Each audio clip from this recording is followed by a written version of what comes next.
Onion এর বাংলা অর্থ হলো পেঁয়াজ। আর এই পেঁয়াজগুলোকে দেখুন কত বড় বড় পেঁয়াজ। এরপর আমরা চলে যাব ওরিয়েন্টাল মেলন দেখতে। এটি হলো ওরিয়েন্টাল মেলন, বাঙ্গি জাতীয় ফল। Musk melon, Persian melon same same সবই বাঙ্গি। পাইনাপেল, আনারস, দেখেন কত সুন্দর, অবশ্যই সুস্বাদু হবে। মাস্ক মেলন, এই মাস্ক মেলনের চেহারাটা ঠিক উপরের দিকটা তরমুজের মতো। এরপরে আমরা দেখব জিকামা।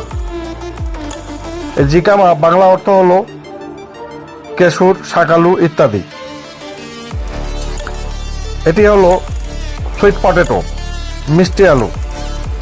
মিষ্টি আলু কার কার প্রিয় অবশ্যই কমেন্ট করে জানাবেন। Thanks for watching.